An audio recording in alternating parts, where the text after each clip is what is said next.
अस्सलाम वालेकुम स्टूडेंट्स, आज हम एक्सरसाइज 6.1 करने जा रहे हैं। इससे पहले मैंने सारे जो एक्सरसाइज और चैप्टर्स हैं यानी कि पहले 5 चैप्टर्स वो करवा दिए हैं।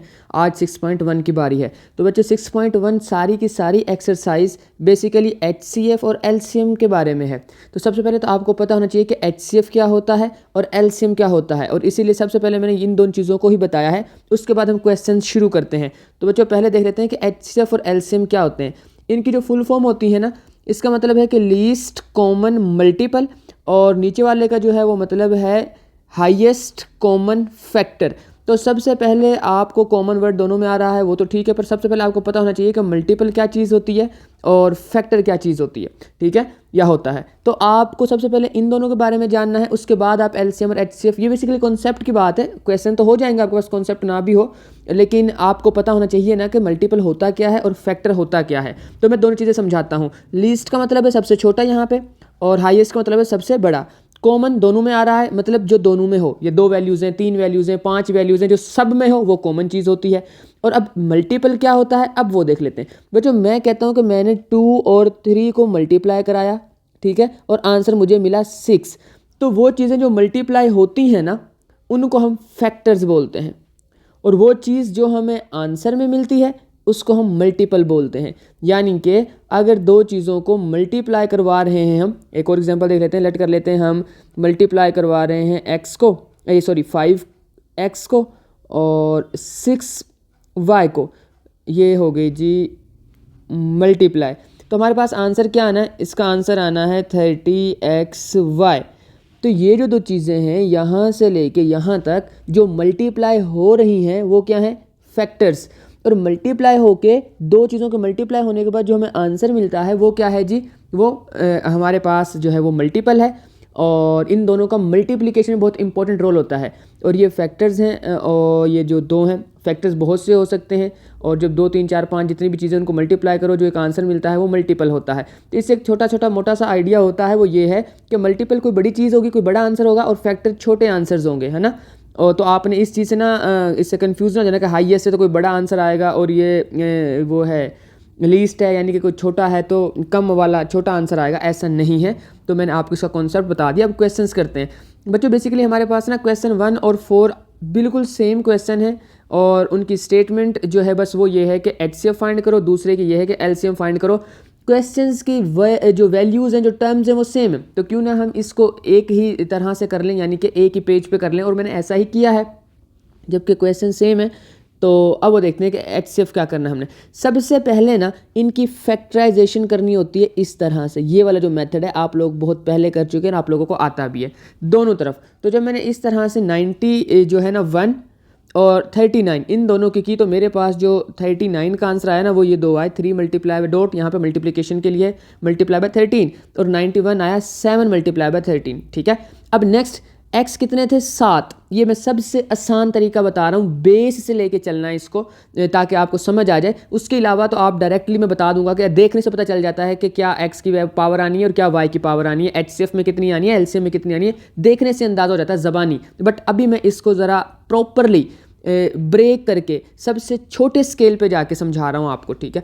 तो अब देखें, ये 7 थे ना x, मैंने 7x लिख लिया है। y कितने थे, y 3 थे, मैंने 3 लिख लिया। z कितने थे, वो 1 ही था, मैंने वो लिख लिया, ठीक है। नेक्स्ट वाली जो हमारे पास आ जाती है ना टर्म, ये वाली, इसमें क्या है 91, वो मैंने लिखा 3 मल्टीप्लाई बाय 13। उसके बाद x कितने 5, यहाँ तक मैंने 5 लिख लिए। उसके बाद y कितने 6, वो मैंने 6y लिख के। z कितने 7, मैंने 7z लिख लिए।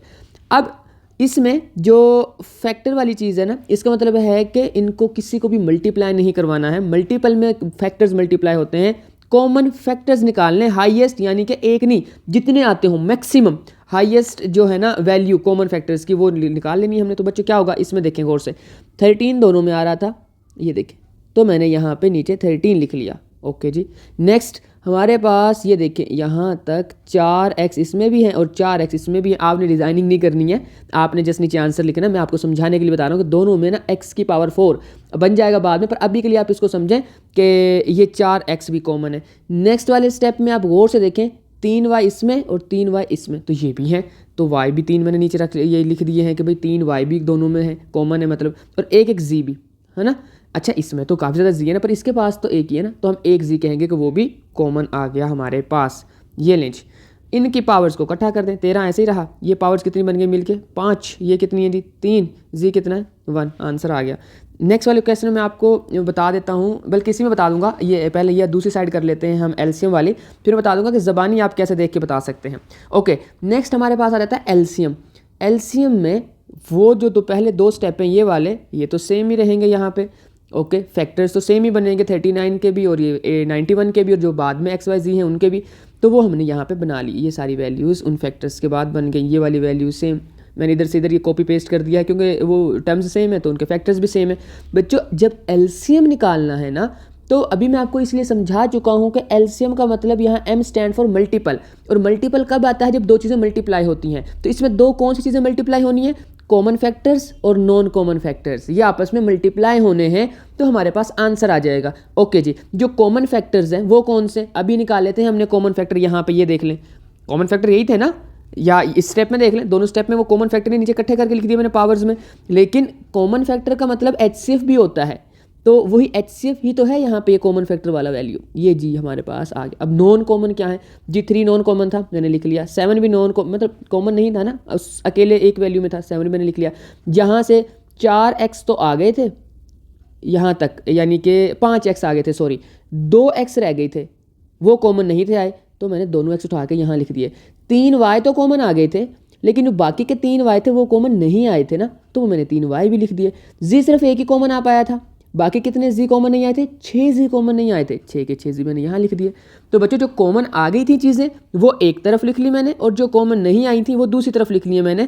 तो मैं दोबारा से एक दफ़ा बता देता हूँ कि कॉमन फैक्टर्स और नॉन कॉमन फैक्टर्स को आपने अलग अलग लिख लेना है। कॉमन फैक्टर्स यहाँ, नॉन कॉमन फैक्टर्स यहाँ। वैसे जो कॉमन फैक्टर है वो HCF ही होता है। अगर ये HCF वाला क्वेश्चन था तो बस यहाँ पे ख़त्म था ये क्वेश्चन कॉमन फैक्टर तक, पर ये LCM वाला क्वेश्चन है, इसलिए कॉमन फैक्टर और नॉन कॉमन फैक्टर दोनों मल्टीप्लाई भी होना अभी।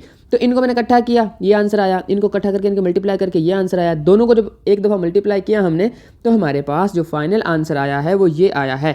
और याद रखिएगा मल्टीप्लाई में ये जो वेरिएबल्स हो ना, इनकी पावर्स ऐड हो जाती हैं। जो सेम वेरिएबल्स है, x की x के साथ, y की y के साथ और z की z के साथ पावर्स ऐड हो जाएंगी, और हमारे पास नीचे आंसर आ जाएगा। बच्चों एक चीज़ याद रखें, जो HCF होता है ना, HCF उसमें जो 2 वैल्यूज़ है तो दोनों में से, 3 वैल्यूज़ है तो तीनों में से, जो सबसे छोटी पावर होगी ना यहाँ से वेरिएबल्स की, वो आ जाएगी आंसर में। यानी कि z की सबसे छोटी वैल्यू कौन सी है जी, ये 2 वैल्यूज़ थी, एक 7 थी एक 5 थी, तो 5 आनी है, छोटी वाली वैल्यू आनी है। तो HCF में देख लें आंसर में 5 ही आ रही है x की। y की जो छोटी वैल्यू होगी वो आ जाएगी, ये 3 है, ओके आंसर में 3 ही आ रहा है। z की छोटी वैल्यू क्या है 1, पावर मतलब वैल्यू मतलब पावर, यहाँ पे z की 1, तो आंसर में 1 नहीं आ रहा है। बट जब हम बात करेंगे LCM की, वहाँ पे वेरिएबल की जो सबसे बड़ी पावर है ना वो आंसर में आएगी। x कितने थे यहाँ पे 7, x की पावर 7 थी, आंसर में भी x की पावर 7 है। ओके जी, नेक्स्ट y की पावर बड़ी वाली कौन सी है 6, तो वहाँ पर भी 6। ओके नेक्स्ट z की पावर 7 है ना, तो यहाँ पर बच्चों z की पावर 7 आना चाहिए था ना, तो यहाँ पे आएंगे 1 2 3 4 5 6, यहाँ पे पावर z की बनेगी 6, और ये एक मिलके 7 बन जाएगी बच्चों ये पावर। चलें ये बताने से आंसर भी हमें जो गलती थी वो मिल गई। ओके ये 7 आना चाहिए अगर, तो ये मैंने ये क्वेश्चन ये z जो है ये 7 ही है ना आंसर में, तो फिर यहाँ पे आंसर भी 7 आना चाहिए क्योंकि बड़ी वैल्यू आंसर में आ रही होती है। तो देखें जी हमारी गलती भी मिल गई है इससे, कि अगर हमें ये कॉन्सेप्ट्स का पता है तो। ओके नेक्स्ट आगे देखते हैं बच्चों, नेक्स्ट वाला क्वेश्चन यही है और इसको मैंने इकट्ठा करके सोल्व कर दिया हुआ है। देखें ये 3 वैल्यूज़ हैं, क्वेश्चन 1 में कहता है कि इनका HCF निकालें, और यही 3 वैल्यूज़ हैं। क्वेश्चन 4 का पार्ट 2 है, वो कहता है कि इनका LCM निकालें। मैंने दोनों निकाल दिए एक ही जगह पर, आपका कॉन्सेप्ट भी अच्छे से क्लियर हो जाएगा, आंसर भी आ जाएगा। बच्चों 102x और y² z का ये वाला जो है ना फैक्टर वाली ये लाइन बनी फैक्टर की, नीचे वाली 85 वाले जो टर्म्स थे उसके ये फैक्टर हैं, और 187 के ये फैक्टर्स है। साथ मैंने y2 थे ना, तो y को यहाँ पहली वैल्यू में y2 अलग अलग लिख लिए, यहाँ x2 अलग अलग लिख लिए, यहाँ z2 अलग अलग लिख लिए। क्यों लिखें, ताकि कॉमन लेने में आसानी हो। मैं बता रहा था ना कि बेस से करवा रहा हूँ मैं आपको चीज़ें। ओके अगर आप सब में गौर से देखें 17 आ रहा है ना, इधर भी 17 आ रहा है। पहले HCF की बात कर रहा हूँ, कॉमन निकाल रहा हूँ चीज़ें, 17 सब में आ रहा है। ओके इधर एक x है, इधर भी एक x है, इधर भी एक x है, इधर भी एक y है, इधर भी एक y है, इधर भी एक y है, इधर भी एक z है, इधर भी एक z है, इधर भी एक z है, तो ये कॉमन आ गया x y z। 17 x y z बच्चों कॉमन आ गया, बस जी बात खत्म हो गई, हमारा HCF वाला क्वेश्चन हो गया जी सोल्व। LCM पे आते हैं, कॉमन फैक्टर को नॉन कॉमन से मल्टीप्लाई करना है। ओके जी अभी कर देते हैं मल्टीप्लाई। तो कॉमन हमारे पास तो यही वाले आएंगे ना, पर जब आप ये HCF थोड़ा ना एक साथ करोगे तो आपको कॉमन निकालने पड़ेंगे, तो आप इस तरह से निकाल लोगे कॉमन आ गए। अब नॉन कॉमन के लिए क्या करना, जो चीज़ें कॉमन नहीं थी, देखें 2 कॉमन नहीं था, 5 कॉमन नहीं था, 11 कॉमन नहीं था, मैंने लिखा 2 3 5।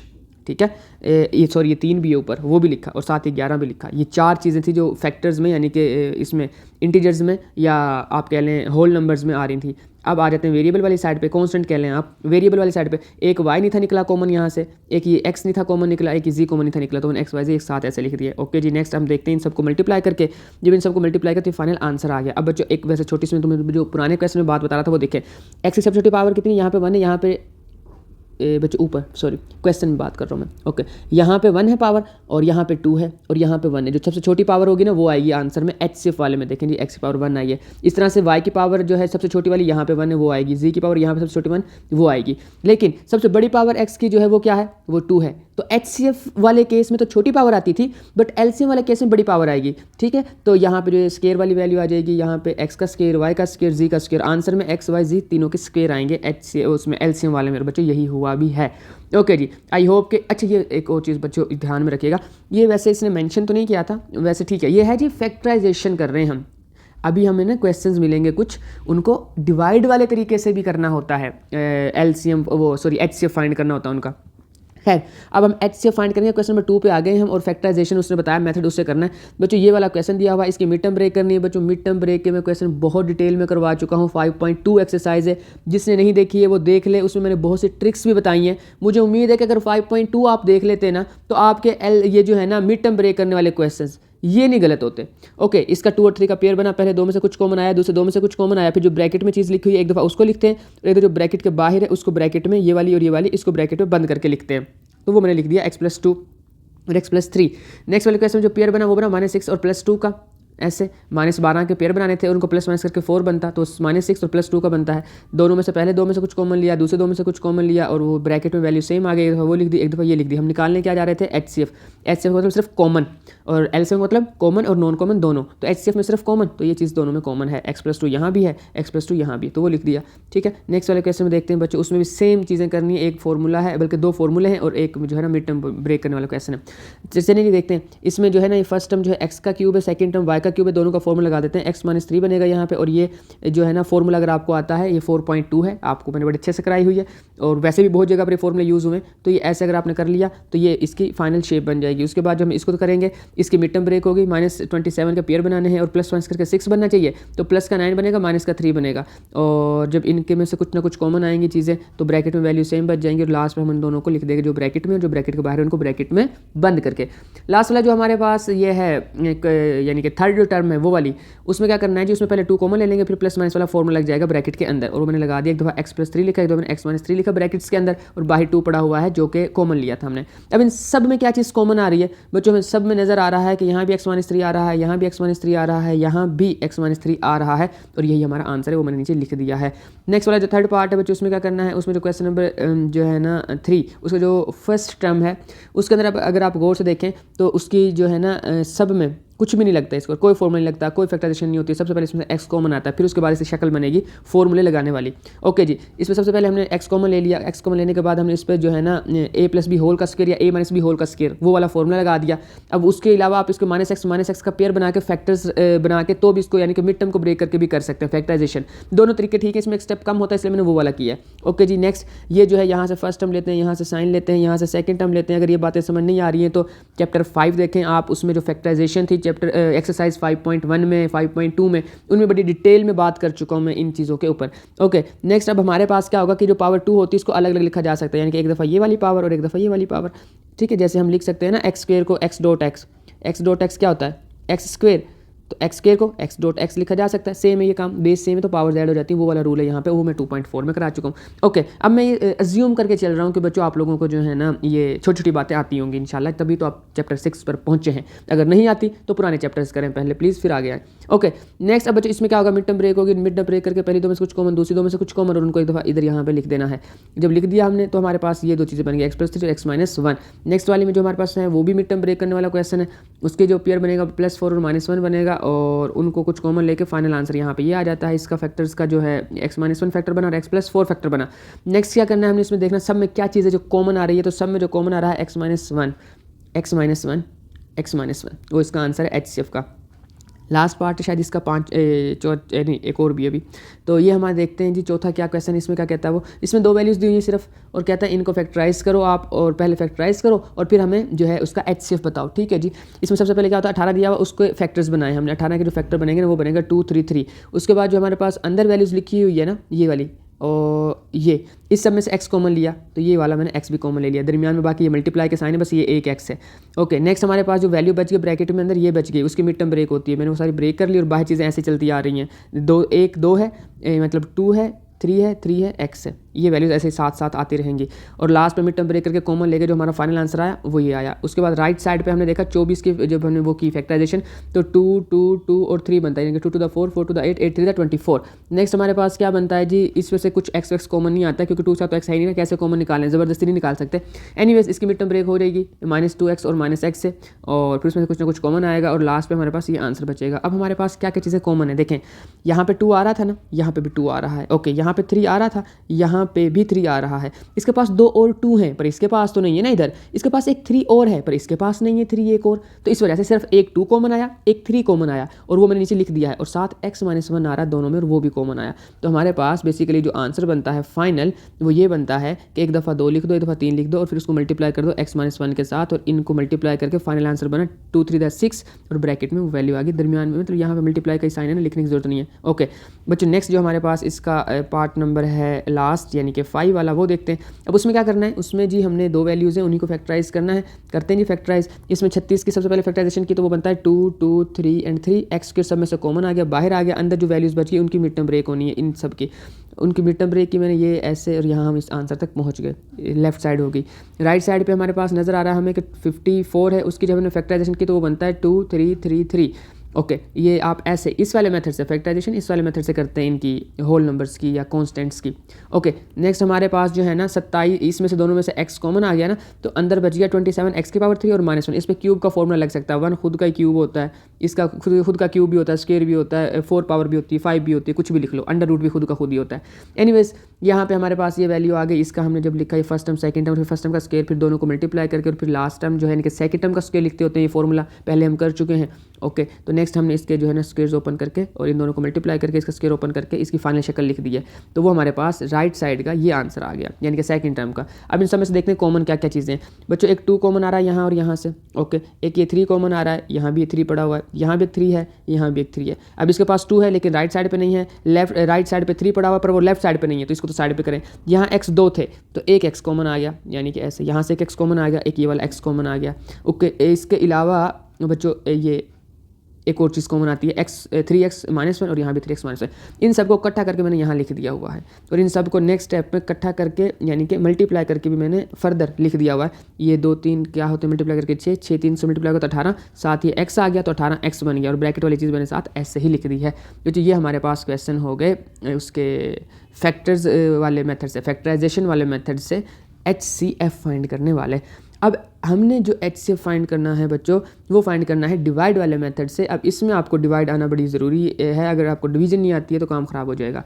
ओके, मैं सिखा देता हूँ, अगर नहीं भी आती खैर है। तो बच्चों क्वेश्चन दिया हुआ था एक, अब उस क्वेश्चन में हमारे पास जो है ना 2 वैल्यूज़ थी, एक ये वाली वैल्यूज़ थी, मैंने क्वेश्चन नहीं लिखा, डायरेक्ट यहीं पे लिख दिया, और एक ये वैल्यू थी। तो आपने देखना होता है कि कौन सी जो सबसे बड़ी है ना, x की पावर कौन सी बड़ी है, तो उस बड़ी वाली जो है ना उसको जिसमें डिग्री बड़ी हो वेरिएबल की, उसको अंदर रख लेते हैं और छोटी वाली से बाहर रख के डिवाइड करा देते हैं। यानी कि जिस चीज़ को डिवाइड कराना है अंदर रखना है, जो डिविडेंड है वो बड़ा होना चाहिए, और जो डिवाइज़र है जिसको बाहर रखना है वो छोटा होना चाहिए। ओके, इस केस में दोनों x की पावर 3 x की पावर 3 हैं।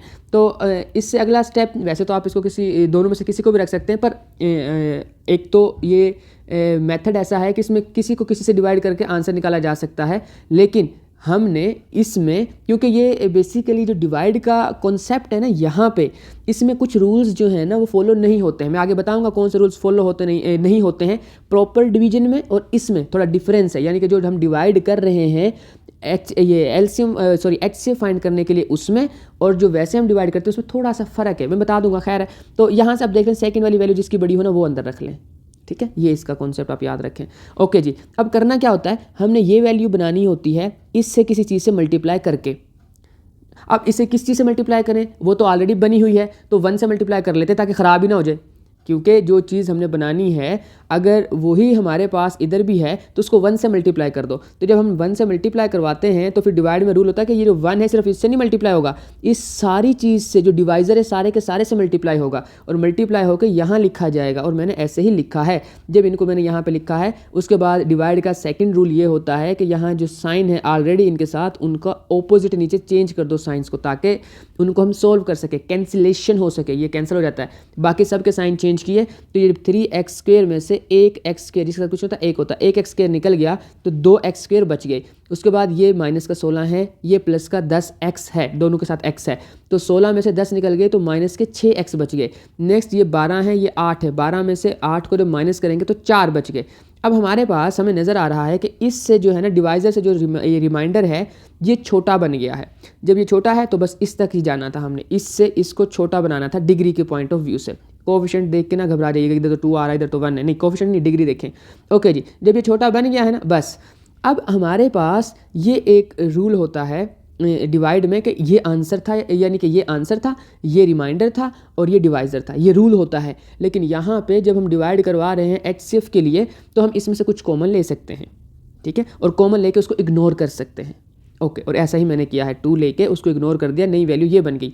अब जो हमारे पास इधर रिमाइंडर था ना, अगर वो इसको डिवाइड कर देता है पूरा पूरा, यानी कि रिमाइंडर 0 बचता है अगले डिवाइड के करने के बाद, इस वाले रिमाइंडर से इस वाले डिवाइज़र को डिवाइड अगर हम करवाएं और रिमाइंडर 0 हो तो यही जो चीज़ है वो HCF बन जाएगी हमारी, यानी कि दोनों को डिवाइड करेगी, ये इसको भी डिवाइड करेगी और वो उसको भी डिवाइड करेगी। खैर आगे चलते हैं बच्चों।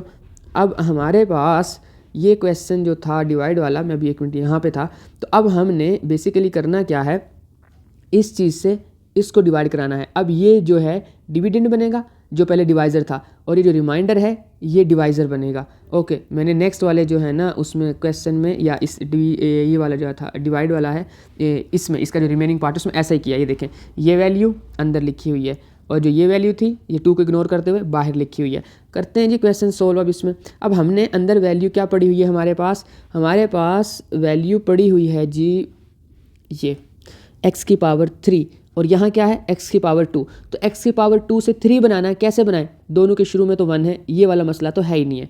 तो हम इसको बनाने के लिए ऐसा करते हैं कि इस x² को एक x से मल्टीप्लाई करा देते हैं। जब x से मल्टीप्लाई कराएंगे तो x³ बन जाएगा, और ऐसा ही किया भी है मैंने, x से मल्टीप्लाई करा दिया। फिलहाल के लिए इस चीज़ को आप समझें कि ये नहीं है, तो इस x से मैंने मल्टीप्लाई किया। तो जब इस x से मल्टीप्लाई होना है तो ये वाला जो x है ना, ये सिर्फ 1 से नहीं मल्टीप्लाई होना, इसने इस पूरी की पूरी टर्म से जो बाहर पड़ी हुई है डिवाइड कर रही है उससे मल्टीप्लाई होकर यहाँ पे लिखे जाना है, और वैसे ही मैंने किया है। उसके बाद उसके साइन चेंज होंगे, माइनस होगा। जब माइनस होगा अब हमने देखना है कि यार ये जो वैल्यू है, पावर जो है ये और ये अभी तो सेम है, तो सेम के लिए भी डिवाइड करना होता है, हम तो छोटी वैल्यू लानी है, यानी कि एक दफ़ा और डिवाइड करें।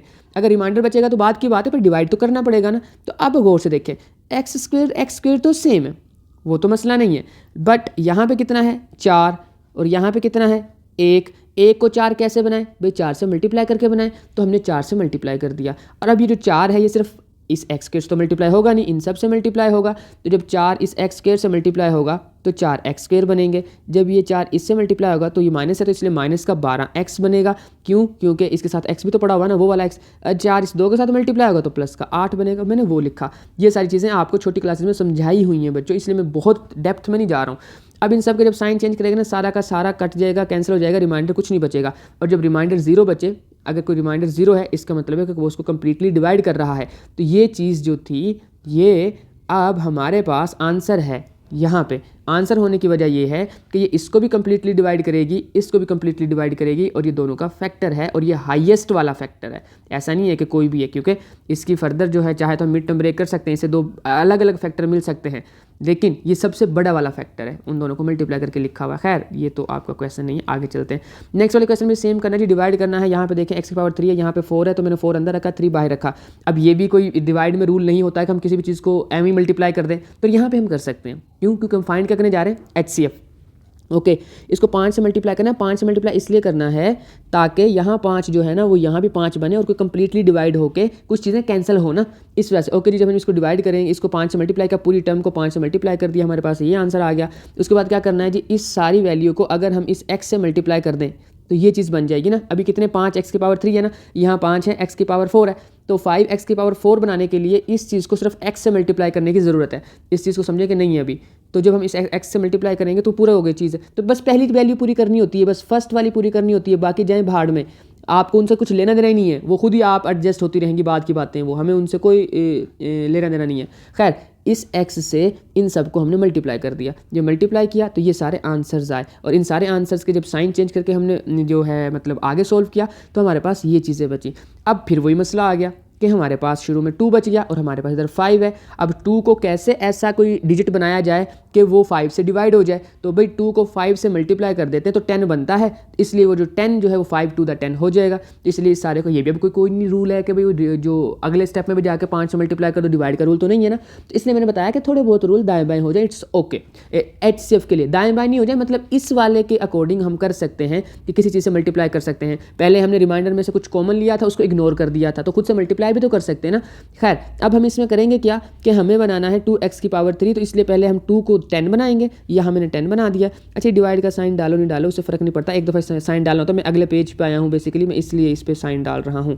खैर, आगे जब हम इसमें यहाँ पे मैं लिख देता हूँ, ओके, ये वाली वैल्यू बन गई हमारे पास 5 से मल्टीप्लाई होने के बाद। अब हम इसको 2 से मल्टीप्लाई करेंगे, ये 2 5 10 होगा ना, तो पहली वैल्यू कैंसिल हो जाएगी, 7x ऐसे आएगा। अब इस 2 से हमने इन सब को मल्टीप्लाई किया, और इन सब को मल्टीप्लाई करके मैंने यहाँ लिख लिया, और जब मैंने यहाँ पे इन सब को लिखा है तो इनके साइन भी चेंज होंगे। साइन चेंज होने के बाद ये हमारे पास फाइनल रिमाइंडर बचता है, और ये जो रिमाइंडर है ना हमारे पास, ये r, ये जो रिमाइंडर है ये बेसिकली अब पावर अगर आप देखेंगे तो वो छोटी हो गई है इससे, तो अब इसको फर्दर डिवाइड नहीं कराएंगे हम, ना ही करवा सकते हैं। करवा सकते हैं, मतलब क्यों नहीं करवा सकते, ये इसको यानी कि इस तरह से, अगर ये कोई डिवाइड वाली फॉर्म में होता ना, इसको 1/x से मल्टीप्लाई करें तो x की पावर 2 हो जाएगी। किए ये मैंने 6.3 में समझाऊंगा बच्चों, अभी छोड़ते हैं इसको। खैर, आगे चलते हैं।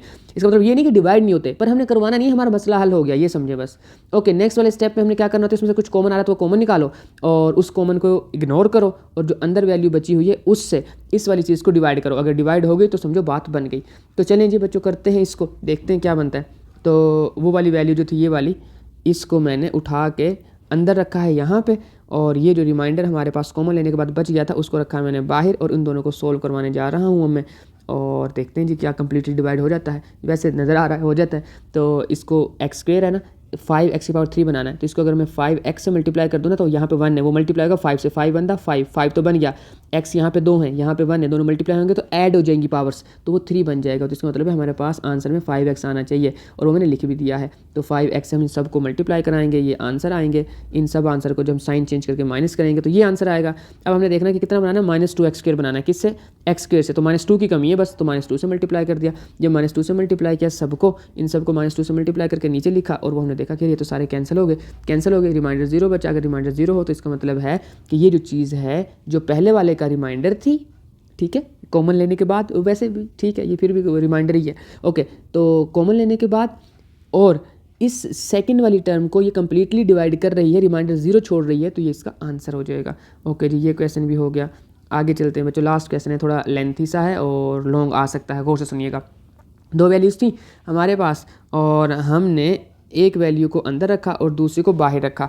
अब इसमें आप क्वेश्चन करेंगे कि देखें, इसमें तो ये जो x की पावर 5 है, इधर भी x की पावर 5 है, और x की पावर 5 से जो कोफिशेंट है वो तो 2 है, और इधर इसके साथ जो कोफिशेंट है वो तो 1 है, तो आपने इसको क्यों बाहर रखा है, तो और दूसरी वाली वैल्यू के अंदर क्यों रखा है, तो आप दूसरी वाली अंदर रख लें, कोई मसला नहीं है, और अच्छी बात है अगर आप दूसरी वाली अंदर रख लेंगे, पर मैंने इस वाली को अंदर रखा है, ये अपनी चॉइस है, कोई मसला नहीं है। अगर पावर सेम है तो मैंने बताया था कि कुछ डिवाइड के रूल नो भी, यानी कि यहाँ पर नहीं भी फॉलो होते तो खैर है।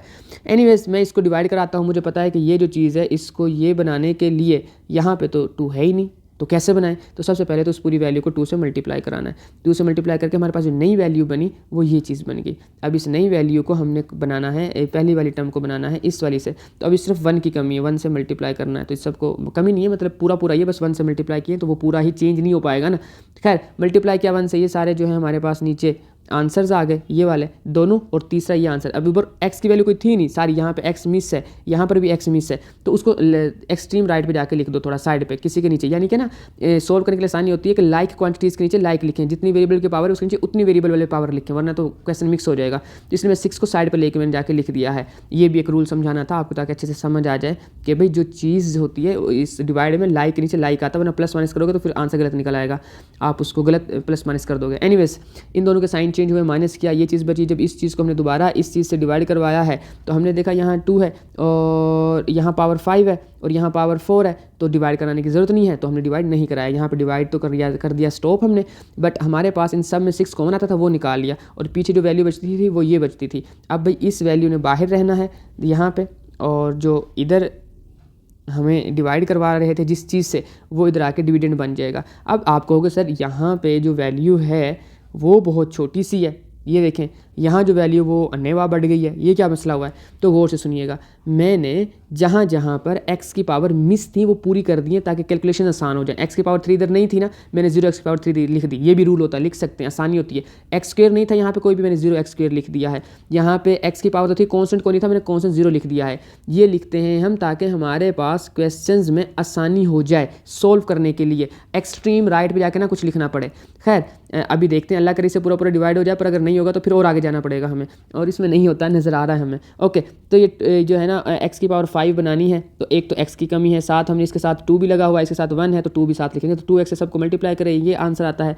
अब इस आंसर को जब माइनस करेंगे तो ये पीछे रिमाइंडर बचता है। अब दोबारा देखना जी, -2 x की पावर 4 बनाना है, हमारे पास सिर्फ x की पावर 4 है, तो -2 से मल्टीप्लाई करना पड़ेगा, तो मैंने वो लिखा यहाँ पे। अब -2 से सबको मल्टीप्लाई किया, ये आंसर आए, और ये आंसर आने के बाद हमने देखा कि यार पावर तो छोटी हो गई है, इधर देखें ये 4 है ये 2 है, पावर छोटी हो गई, पर ये तो पूरा डिवाइड हुआ ही नहीं, तो ये चीज़ तो रिमाइंडर फिर बच गई। अब ये रिमाइंडर इसे फिर इस डिवाइडर को डिवाइड कराना, ये आपने ये वाली हरकत करते जाना है जब तक रिमाइंडर 0 ना आ जाए। एनीवेज इसमें से -4 कॉमन आता है, वो मैंने निकाल ली, तो उसको इग्नोर किया, बाद में बच गया x² + 1। अब उसको बाहर रखेंगे x² + 1 को, ये जो वैल्यू है इसको अंदर रखेंगे और फिर इसको डिवाइड कराएंगे, तो वो भी मैंने करवाया हुआ है। अब उनको जब हम डिवाइड करवाते जाएंगे तो पहले तो उसको x पावर 4 बनाना है, तो x² से मल्टीप्लाई करना पड़ेगा, मैंने वो करवा दिया है। नेक्स्ट स्टेप में हमने क्या करना है कि उनके साइन चेंज किए, दोनों से मल्टीप्लाई करके उनका रिमाइंडर ये बचा, फिर उसको -2x से मल्टीप्लाई कराना है, उसके बाद ये बचेगा, और देन आपको डिवाइड करना आ गया होगा बच्चों, अभी 1 बचेगा, तो 1 से इसको मतलब 1 से मल्टीप्लाई करेंगे तो ये सारी चीज़ ऐसे ही आ जाएगी, वही चीज़ बनी हुई है, यहाँ पर भी वही है, रिमाइंडर भी वही है। तो 1 से मल्टीप्लाई करते हैं जब वैल्यू सेम हो, तो बस ठीक, उनको 1 से मल्टीप्लाई करेंगे तो हमारे पास ये फाइनल आंसर आ जाएगा, और ये हमारे पास अब जो है फाइनल इसका जो वो कहेंगे हम HCF वो बन गया हुआ है। ओके, नेक्स्ट चलते हैं बच्चों।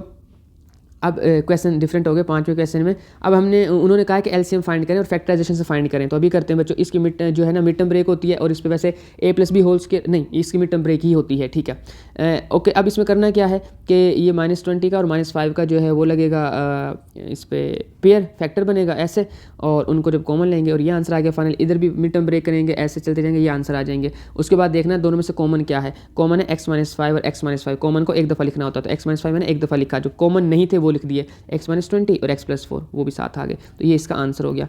नेक्स्ट क्वेश्चन में बच्चों हमारे पास 3 वैल्यूज़ हैं, तीनों को फैक्टराइज किया, इसकी मिड टर्म ब्रेक हुई और ये आ गया हमारे पास। नेक्स्ट वाले इसके वजह से होल स्क्वायर का फॉर्मूला भी लग सकता है। नेक्स्ट वाले क्वेश्चन में हमने प्लस माइनस का फॉर्मूला लगाया और ये आ गया हमारे पास। नेक्स्ट वाले में हमने मिड टर्म को ब्रेक किया और लास्ट पर ये आंसर आ गया। सब में क्या कॉमन आ रहा है, आ रहा हो तो भी ठीक है, एलसीएम में ज़रूरी नहीं कि सब में कुछ कॉमन आए ना आए, ओके, तो लेकिन इसमें आ रहा है, ये कॉमन है, ये इधर से कॉमन है, ये इधर से कॉमन है, एक दफ़ा लिख लो जो कॉमन है, ओके। इधर से x+2 बच गया था, मैंने वो लिखा, इधर से x-2 बच गया था, मैंने वो लिखा, इधर से ये बच गया था, मैंने ये लिख दिया। तो इसका यही आंसर है। आप चाहें तो ऐसे भी लिख सकते हैं इसको, x+2 का स्क्वायर और ये दोनों वैल्यू साथ ऐसे यहाँ पे, तो ये आंसर भी ठीक है, दोनों आंसर ठीक है, जो मैंने लिखा वो भी ठीक है, जो बुक लिखती है वो भी ठीक है, गलत कोई भी नहीं है। नेक्स्ट वाले क्वेश्चन तीसरे वाले पर मूव करते हैं। उसमें 2 वैल्यूज़ हैं, दोनों को हमने जो है ना वो करना है पहले फैक्टराइज, उसके बाद हमारे पास जो आंसर आएगा वो एलसीएम निकालना है उस आंसर से। ओके जी, ये x² का स्क्वायर है, ये y² का स्क्वायर है, 2 बाहर पड़ा हुआ है, तो एक दफ़ा इनको प्लस में लिख दो, एक दफ़ा माइनस में लिख दो। जो प्लस माइनस हमने लिखा है उसमें फिर फॉर्मूला लगता है कि पहले x का स्क्वायर माइनस y का स्क्वायर, तो x+y लिख दिया, x-y लिख दिया। अब ये फॉर्मूला आपको आने चाहिए बच्चों। इन सब में से अब हमें नज़र आ रहा है कि पहले 2 में से x² कॉमन आता है, दूसरे 2 में से y² कॉमन आता है, ले लिया जी कॉमन। उसके बाद हमारे पास ये वैल्यू बनी, ठीक है। एक दो ब्रैकेट वाली जो है वो लिख दी, एक दो ब्रैकेट के बाहर उनको बंद करके लिख दिया और इस पर दोबारा फॉर्मूला लग गया। क्यों? क्योंकि ये जो था एक दफ़ा प्लस में लिखा हुआ, एक दफ़ा माइनस में। अब हमारे पास जब इनके आंसर आएंगे तो हमें नज़र आ रहा है कि एलसीएम में तो हमने कॉमन और नॉन कॉमन दोनों को मल्टीप्लाई करना होता है। तो ये 2 उठा के लिख दिया हमने, ये 3 भी उठा के लिख दिया हमने, ठीक है। यहाँ पे 2 आ गया, 3 आ गया। उसके बाद क्या करना है, अब देख लो पहले कॉमन क्या क्या चीज़ें, ये दोनों कॉमन है ना, इनको एक दफ़ा लिखना है। तो इनको मैंने लास्ट पे एक दफ़ा लिखा हुआ यहाँ पे। ओके, ये चीज़ कॉमन नहीं थी, मैंने ये लिख दी। ये चीज़ भी कॉमन नहीं आई है, मैंने यहाँ पे लिख दिया। तो कॉमन और नॉन कॉमन सारे लिखने हैं और गौर से ध्यान से लिखने, कोई भी चीज़ मिस ना हो, वरना तो आंसर गलत आ जाएगा। ओके, नेक्स्ट क्वेश्चन में, इसी क्वेश्चन में नेक्स्ट क्या करना है हमने कि ये दोनों मल्टीप्लाई होकर 6 बन जाएंगे, इन दोनों का फॉर्मूला क्लोज हो जाएगा ऐसे, और फिर फर्दर इन दोनों का फॉर्मूला दोबारा से क्लोज होगा और वो बन जाएगा ये, और हमारे पास ये इसका फाइनल आंसर आ जाएगा। नेक्स्ट वाला जो पार्ट है ना बच्चों, उसमें क्या करना है हमने, उसमें भी 2 वैल्यूज़ हैं और सेम काम है। तो इसमें जो है 4 ऐसे रहा, ये x का स्क्वायर है, ये 1 का स्क्वायर है, इस पर प्लस माइनस का फॉर्मूला लगा, इस पर एक दफ़ा फिर प्लस माइनस का फॉर्मूला लग गया। नेक्स्ट वाले पार्ट में हमने क्या करना है कि उन सब में से पहले 2 में से x स्क्वायर कॉमन आता है, दूसरे 2 में से -1 कॉमन आता है, और एक दफ़ा ये वैल्यू लिखनी है, एक दफ़ा ये जो है ब्रैकेट के बाहर, इसको ब्रैकेट में बंद करके लिख दिया। और जो ब्रैकेट में बंद करके, सॉरी बच्चों, ब्रैकेट में जो बंद करके हमने वैल्यू लिखी ना, उस पर फिर प्लस माइनस का फॉर्मूला लगता है, तो उस पर हमने लगा दीजिए प्लस माइनस का फॉर्मूला, यहाँ पे थे हम। ओके, ये सेकंड पार्ट हो गया था और ये थर्ड पार्ट भी हो गया था, हम थे फोर्थ पार्ट पर। ओके, यहाँ प्लस माइनस का फॉर्मूला लग गया और ये वैल्यू आ गई। अब इसके बाद क्या करना है हमने, इनमें देखना कॉमन क्या है, उनको एक दफ़ा लिख दो, और जो कॉमन नहीं है उनको लिख दो। ये इतना हिस्सा दोनों में है वो कॉमन है, मैंने उसको पहले लिखा, उसको मल्टीप्लाई किससे करना है, जो कॉमन नहीं है उससे हमने मल्टीप्लाई कर दिया, और लास्ट पर हमारे पास ये बच्चों फाइनल आंसर आ गया। आई होप कि आपको ये अब समझ आ जाएगा, इतना कोई मुश्किल या वो मसले वाला क्वेश्चन है नहीं है। नेक्स्ट बच्चों हमारे पास एक फॉर्मूला होता है, मैं बताता हूँ फॉर्मूला क्या होता है। पहले आप इस क्वेश्चन को सोल्व कर लेते हैं। इसमें के निकालना है, ये कहते हैं ये एक क्या है, HCF है, किसका, इस वैल्यू का, और ये PFX है और ये QFX, इन दोनों का ये HCF है, मतलब कंप्लीटली डिवाइड करता है, रिमाइंडर 0 बचता है। तो आपने मुझे, या वो क्वेश्चन वाला कहता है कि उसको K की वैल्यू निकाल के देनी है, तो निकाल देते हैं जी। किसी में भी K की जगह पर, ये फैक्टर की जगह पर ये वैल्यू पुट करो। तो 5.3 का क्वेश्चन हम कर चुके हैं, फैक्टर हो तो क्या करना होता है, ये है फैक्टर थ्योरम, तो ये जो है ये रिमाइंडर थ्योरम। ओके, नेक्स्ट इसमें जो है ये वैल्यू पुट करेंगे, -4, जिस मर्जी में कर लो, चाहे ये वाला पोर्शन कर लो, चाहे ये, कोई एक करना है आपने, दोनों से आंसर मिल जाएगा हमें। तो के लास्ट में हमारे पास 5 आ जाता है। इसको कैलकुलेट करना प्रॉपरली, जहाँ जहाँ x आ रहा वहाँ वहाँ -4 पुट कर दो, ऐसे उनको कैलकुलेट करो, मल्टीप्लाई डिवाइड करो, प्लस माइनस करो, इक्वेशन के एक तरफ को के रखो, बाकी सब चीज़ों को दूसरी तरफ ले जाओ, तो आंसर आ जाएगा हमारे पास, दोनों से सेम आंसर आएगा। नेक्स्ट वाला क्वेश्चन हमारे पास है, और इसमें वो जो है ना, देखते हैं क्या कहता है कि ये HCF है, ठीक है जी, ये P(x) है और ये Q(x) है। कहता है कि हमें वैल्यू फाइंड करके दें L की, ये आ रहा था L और ये आ रहा था K। हमने कहा ठीक है जी, कर देते हैं। ओके, एक चीज़ याद रखना आपने, इसमें 2 फैक्टर्स हैं, HCF दोनों के अलग अलग, यानी कि दोनों HCF का मतलब है कि दोनों में कॉमन फैक्टर्स हैं, लेकिन इन दोनों के लिए अलग अलग वैल्यूज पुट करनी है। याद रखिएगा, वजह बताता हूँ क्यों। देखें, जब आप यहाँ से x की वैल्यू निकालेंगे ना, वो हमारे पास आनी है -3, ऐसे ही है ना बच्चों, -3 आएगी। अगर -3 यहाँ पुट कर देते हो आप, तो +3 -3, तो वो तो बेड़ा गर्क हो गया, 0 हो गया ना, सारा कुछ 0 कर देगा। तो इसका मतलब है ये वैल्यू यहाँ नहीं पुट कर सकते। सेम इसी तरह से ये वैल्यू यहाँ से 2 निकलेगी, उसको यहाँ नहीं पुट कर सकते। तो अब आपने याद क्या रखना है, इसको माइंड में रखते हुए कि ये वाला फैक्टर इधर वैल्यू पुट करेगा हमारे, और ये वाला इधर कहीं x की वैल्यू हम पुट करेंगे, और मैंने नीचे ऐसे लिखा भी है। ओके बच्चों, नीचे ये वाले क्वेश्चन में हमने ये लिख भी दिया, यहाँ x+2 आ गया, यहाँ जो था x-3 आ गया, और जो x+2 है वो मैंने इस जो है ना P(x) में पुट कर दिया, और x की जगह पे -3 मैंने Q(x) में पुट कर दिया। उन सब की कैलकुलेशंस की, k को एक तरफ रखा, आहिस्ता आहिस्ता स्टेप वाइज करते गए, तो आंसर हमें k का मिला -2 और l का मिला 6। जिसकी यहाँ से बच्चों समझना है, आप मुझसे कॉमेंट्स में पूछ सकते हैं। मेरा ख्याल है कि आपको इन सारी कैलकुलेशंस में कोई मसला होगा नहीं। नेक्स्ट वाले क्वेश्चन में हमें वो कहता है कि भाई देखो, LCM मैंने दिया तुम्हें, HCF मैंने दिया है, P(x) मैंने दिया है, तो Q(x) निकालो। Q(x) निकाल देते हैं हम इसको। उससे पहले मैं आपको एक चीज़ बता देता हूँ कि ये एक फॉर्मूला और है, इसको याद रखिएगा लाजमी तौर पे, कि अगर हम P(x) मल्टीप्लाई करें Q(x) के साथ, तो उसका आंसर, और जो HCF और LCM है उनके मल्टीप्लाई करके आंसर आएगा। उन दोनों आंसर्स को अगर हम देखेंगे तो वो हमेशा बराबर होंगे, यानी कि P(x) और Q(x) को मल्टीप्लाई कर लो, HCF और LCM को मल्टीप्लाई कर लो, आंसर बराबर होंगे। तो बस वही फॉर्मूला इधर यूज़ हुआ, मैंने सबको ऐसे ही लिखा। हमने जो चीज़ निकालनी थी उसको हमने लेफ्ट साइड पर रख लिया, बाकी सबको उठा के दूसरी तरफ ले गए, जो है वो हमारे पास आंसर आने शुरू हो जाएंगे। ये दोनों चीज़ें थी ना, इनको मैंने इकट्ठे करके ऊपर लिख दिया यहाँ पर, ठीक है। और ये जो चीज़ थी उधर जाके डिवाइड हो जाएगी, इधर मल्टीप्लाई हो रही थी Q(x) के साथ P(x), उधर जाके डिवाइड हो गया। जब डिवाइड हुआ, थोड़ी सी फैक्टराइजेशन की हमने इसकी, तो ओपन चेक कटिंग होना शुरू हो गई, और जो ओपन चेक कटिंग शुरू हुई तो हमारे पास फाइनल आंसर ये बच गया, और यही बेसिकली Q(x) का आंसर है।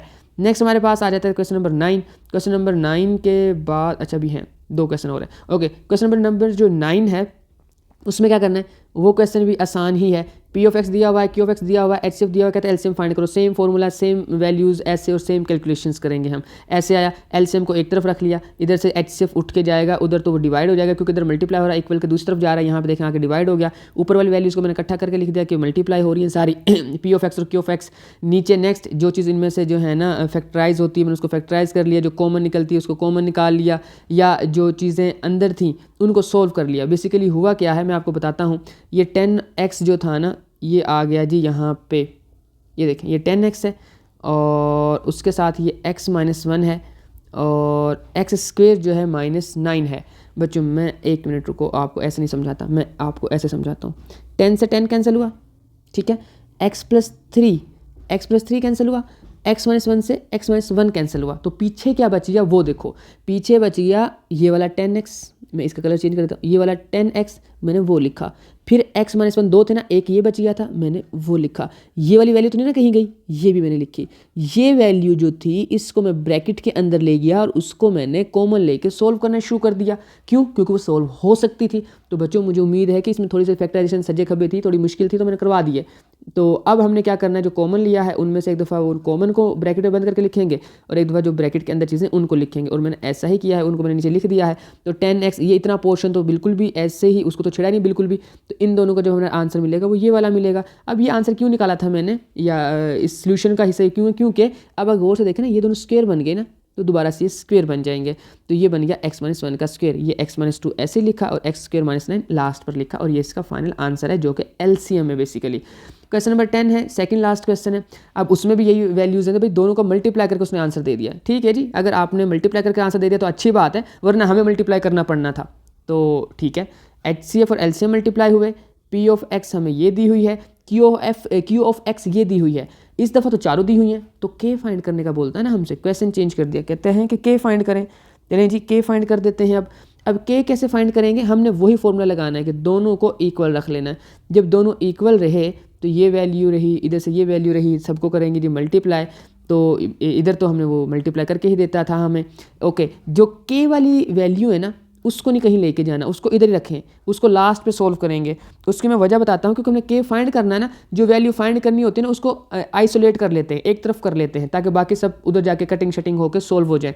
ओके, ये वैल्यू मैंने ऐसे रखी, इन दोनों को मैं उठा के लेके गया, उधर जाके मैंने डिवाइड करा दिया। जब डिवाइड किया तो देखें एक ये और ये कैंसिल हुए, ये और ये कैंसिल हुए, तो पीछे बच गया x+3 और ये x+5, ये दो चीज़ें बच गई, तो वो मैंने यहाँ लिख दी। अब हम इसको बारी बारी से करेंगे सोल्व तरतीब के साथ। तो वो कैसे सोल्व होना अभी मैं बताता हूँ कि वो कैसे सोल्व होना है। ऊपर वाले जो दो वैल्यूज थी ना इनको कर दो मल्टीप्लाई, यहाँ पे हो गए यहाँ तक मल्टीप्लाई, सही है। उसके बाद ये x² यहाँ नहीं चाहिए हमें, अकेला K चाहिए यहाँ पे, तो x² इधर आके माइनस हो गया। 15 भी नहीं यहाँ पे चाहिए हमें, तो 15 भी वहाँ चला गया, वो माइनस हो गया, क्योंकि हमें सिर्फ इधर K चाहिए। आहिस्ता आहिस्ता हम इस x को भी यहाँ से गायब कर देंगे, कटिंग कर देंगे इसकी। ओके, क्योंकि हमें सिर्फ K की वैल्यू चाहिए। जब ये x² और ये x² आपस में सोल्व होंगे तो इनकी कटिंग हो जाएगी, ये तो हो गए कैंसिल। उसके बाद नेक्स्ट क्या बनता है जी, गौर से देखें, ये भी 15 प्लस का है और ये 15 माइनस का, ये भी 15 भी कैंसिल हो गया। नेक्स्ट क्या बनता है, ये दोनों ऐड हो गए, तो कितना बना 8x। अब ये x हमें K के साथ नहीं चाहिए है, अगर दोनों तरफ है तो इसका सिंपल सा मेथड है कि दोनों तरफ से x कैंसिल हो सकता है। अगर आपको ऐसे समझ नहीं आती तो ऐसे समझें कि यहाँ से x इधर मल्टीप्लाई हो रहा था, उधर जाके डिवाइड हो गया, तो भी कैंसिल हो गया, बात तो वही है ना। तो x जो है ना, x जब कैंसिल हो जाएगा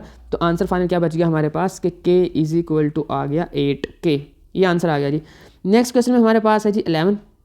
बच्चों यहाँ से हमने निकालना है, वो कहते हैं कि इतने बनानाज हैं और इतने एप्पल्स हैं। वकास एक बंदा है, वो जो है वो डिवाइड करना चाह रहा है बच्चों में इक्वली, कि सबके पास जितने बनाने आए ना वो इक्वल हों और सबके पास जितने एप्पल्स आए ना वो भी इक्वल हों। तो कम से कम कितने बच्चे हम ऐसे सिलेक्ट करेंगे जिनसे ये हमें इनको ईजीली जो है वो डिवाइड करने में कोई मसला नहीं होगा। बेसिकली क्वेश्चन ये है कि इतने बच्चे हमने फाइंड करने हैं, बच्चों की तादाद फाइंड करनी है जो इसको भी कम्प्लीटली डिवाइड करें, एप्पल्स की तादाद को, और बनाना की तादाद को भी कम्प्लीटली डिवाइड करें। दो मेथड करने के, एक है डिवाइड करने वाला तरीका और एक है फैक्टर्स वाला तरीका। मैंने दोनों किए हैं, दोनों से सेम आंसर निकलता है, दोनों से हम कर सकते हैं, आपकी मर्जी, जिस मर्जी से कर लें। अगर डिवाइड वाले से करोगे तो वो मैंने यहाँ किया हुआ है, इसे देख लें, कहीं से कुछ समझ नहीं आती तो कमेंट्स में पूछ लें, और अगर फैक्टर्स वाले से करना है तो वो यहाँ पे किया हुआ है, इसको देख लें। अब नेक्स्ट में इंशाल्लाह 6.2 समझाऊंगा।